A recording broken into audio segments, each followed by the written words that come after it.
जय जय शंकर हर हर शंकर जय जय शंकर हर हर शंकर जय जय शंकर हर हर शंकर जय जय शंकर.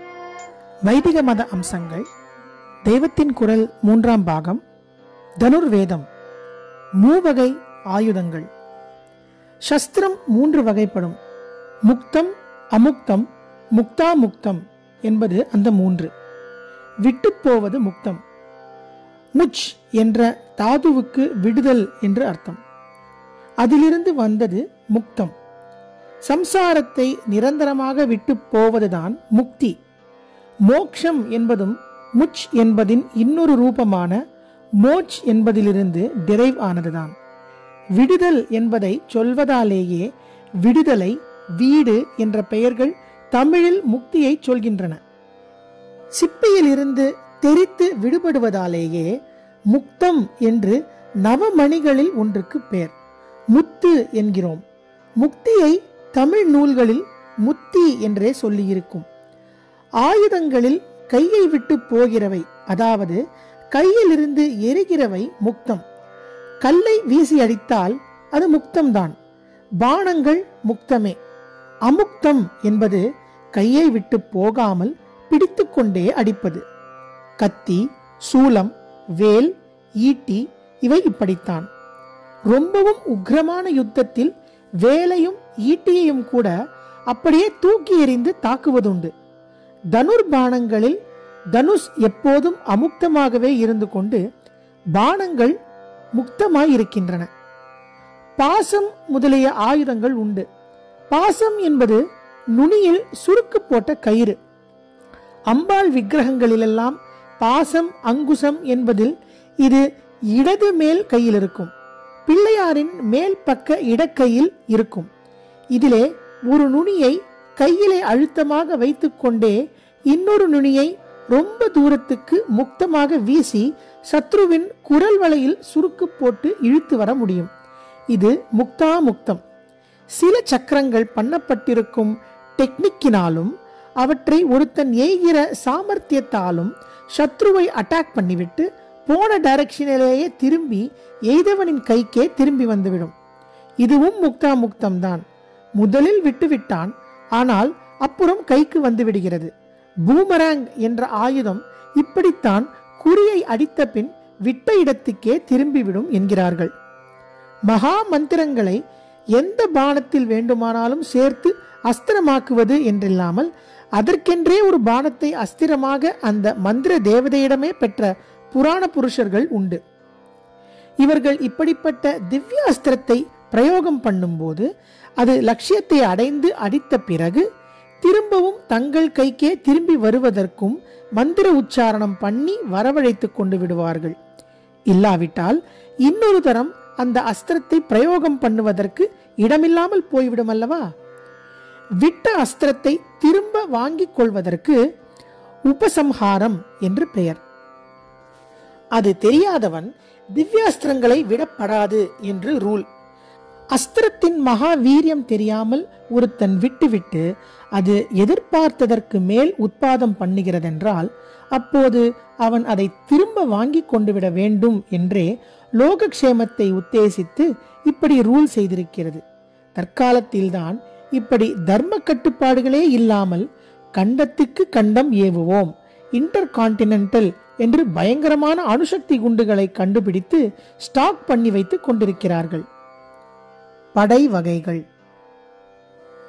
ரத, கஜ, துரக, பதாதி என்று சைன்யத்தில் 4 வகை. இப்படி படையானது 4 அங்கம் கொண்டதாய் இருப்பதால் தான் சதுரங்க சைன்யம் என்பது. விளையாட்டுகளில் ஒன்றுக்கும் சதுரங்கம் என்று பெயர் இருக்கிறது. சொக்கட்டான், செஸ் என்பதெல்லாம் அதுதான். இதிலும் 4 வகை படை மாதிரியே காய்களை வைத்துக்கொண்டு அவற்றை இந்த ரீதியில் தான் நகர்த்தலாம் என்று விளையாட்டு போவதால் சதுரங்கம் என்று பெயர் ஏற்பட்டிருக்கிறது.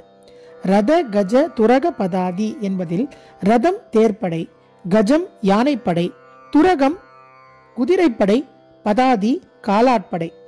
ரதத்தில் இருப்பவன் ரதத்தில் இருப்பவனோடு இப்படியே ஒவ்வொரு வித படையிலும் இருப்பவன் அதையே சேர்ந்த எதிராளியோடு தான் யுத்தம் பண்ண வேண்டும் என்று விதி. இந்த நாளில் ஆர்மிக்கு டிவிஷன் என்று பிரிவு இருக்கிற மாதிரி அந்த நாளிலும் கணக்கு இருந்தது. இத்தனை அக்ஷௌஹினி கொண்ட சேனை என்பார்கள். ஒரு அக்ஷௌஹினி பின் குறிப்பு. ஓர் அக்ஷௌஹினி என்பது 21,870 தேர்களும் அதே அளவு யானைகளும் அதைப்போல் மும்மடங்கான 65,610 குதிரைகளும் 5 மடங்கான 1,09,350 காலாட்களும் கொண்டது. 4 வகை படையிலும் எத்தனை இருக்கணும் என்று கணக்கு உண்டு. மகாவீரர்கள் தான் ரதத்தில் இருந்து கொண்டு யுத்தம் செய்வார்கள். இப்படிப்பட்டவர்களில் ஒருத்தனாகவே இருந்து கொண்டு 10,000 பேரோடு யுத்தம் பண்ணும் திறமை பெற்றவனே மகாரதன் எனப்படுபவன். இந்த விஷயங்கள் மகாபாரதத்தில் நிறைய வரும். யுத்த பூமியில் சைன்யத்தை அணிவகுத்து நிறுத்துகிறதில் பலவித டிசைன்களின்படி செய்வார்கள். இவற்றுக்கு வியூகம் என்று பெயர். கருட வியூகம், பத்ம வியூகம் என்றெல்லாம் கருடன் பத்மம் மாதிரியான ரூபம் வரும்படி சைன்யத்தை அமைத்திருப்பார்கள். உள்ளே போக போக ரொம்ப சிக்கலான அமைப்பாக இருக்கும். இந்த மர்மங்களை நன்றாக தெரிந்து கொண்டவன்தான் இந்த வியூகங்களை பிளந்து கொண்டு உள்ளே போய் யுத்தம் பண்ணி ஜெயசாலியாக திரும்ப முடியும்.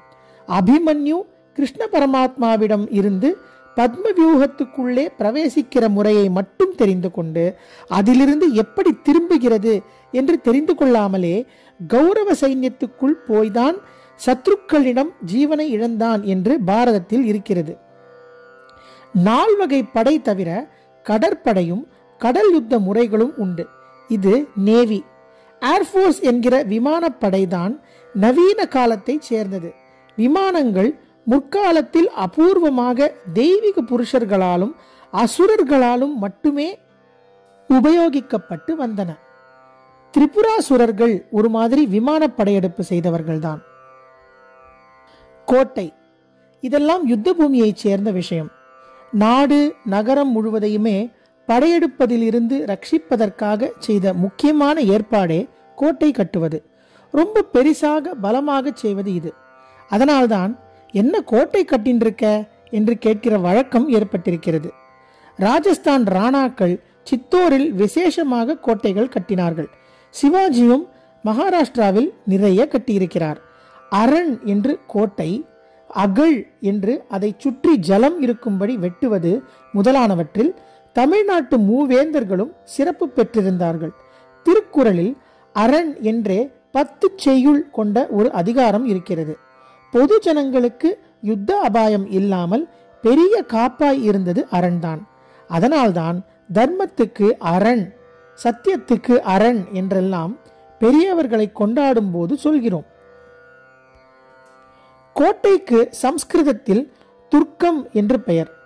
சுலபத்தில் பிரவேசிக்க முடியாதது என்று அர்த்தம். இகத்திலும் பரத்திலும் பெரிய ரக்ஷையாக இருக்கிற அம்பிகையை துர்கா என்கிறோம். வடக்கே துர்க் என்று முடிகிற அநேக ஊர்கள் அங்கேயெல்லாம் பூர்வத்தில் கோட்டைகள் இருந்ததை காட்டுகின்றன. கட், காடா என்று முடிகிற ஊர்களும் இப்படியேதான். தமிழ் தேசத்திலும் ஊத்துக்கோட்டை, புதுக்கோட்டை, செங்கோட்டை, பாளையங்கோட்டை என்று அநேக ஊர்கள் இருக்கின்றன. செஞ்சிக்கோட்டையும் வேலூர் கோட்டையும் டூரிஸ்ட் சென்டர்களாக இருக்கின்றன. இவற்றில் எத்தனையோ மர்மங்கள். பண்டங்களும் மனுஷர்களும், முக்கியமாக ஸ்திரீகள், எதிரிகள் கையில் சிக்காமல் இருப்பதற்காக நிலவரை என்று அண்டர் கிரவுண்டில் வைத்திருப்பது முதலான பல ஏற்பாடுகள். வியூகம் மாதிரியே கோட்டையிலும் பல அமைப்பு முறைகள் உண்டு. கோட்டை நிர்மாணத்தாலேயே நாடு நகரத்துக்கு க்ஷேமம் உண்டாகும்படியாக அவற்றை சாஸ்திரவர்த்தாக மந்திரபூர்வமாக பண்ணவும் வழி இருக்கிறது. சயனம் என்பதாக வேதத்தில் யஜ்ஞங்களில் செய்த கட்டுமானங்களுக்காக ரூல்களின் அடிப்படையிலேயே கோட்டை நிர்மாணம் செய்யப்பட்டதாக சொல்கிறார்கள். மனுஷ்ய சாமர்த்தியத்தோடு மந்திரங்களாலும் வைதீக வடிவமைப்புகளாலும் ஏற்படுகிற தெய்வ சக்தியும் கோட்டை அமைப்பதில் பிரயோஜனமாய் இருந்திருக்கிறது. ஸ்ரீ சக்கரம், ஷட்கோணம், சுதர்சன சக்கரம் என்றெல்லாம் சொல்பவை கூட சிலவித வடிவமைப்பினாலேயே திவ்ய சக்தியை பெறுவதுதானே. இப்படி காஞ்சிபுர நகரத்தையே ஸ்ரீ சக்கர ரூபத்தில் ஆச்சாரியால் புனர் நிர்மாணம் பண்ணி தந்தாராம். கோட்டையிலும் இப்படி சக்கராகாரம், பத்மாகாரம் என்று பல டிசைன்கள். கோவிந்த தீட்சிதர் தஞ்சாவூரில் புதிதாக காருடமாக, அதாவது கருட ரூபத்தில் கோட்டை கட்டச் செய்தாராம். கோட்டை பற்றிய இப்படிப்பட்ட அருமையான தத்துவங்கள், செய்முறை எல்லாவற்றையும் இப்போது நாம் கோட்டை விட்டு நிற்கிறோம். பழைய கோட்டை அத்தனையையும் ரெலிக்காக, இடிபாடாக நிற்க விட்டிருப்பதுதான் நம் பெருமையாக இருக்கிறது. ஜெய ஜெயசங்கர, ஹரஹர சங்கர, மகாபெரியவா சரணம். जय जय शंकर हर हर शंकर, जय जय शंकर हर हर शंकर, जय जय शंकर हर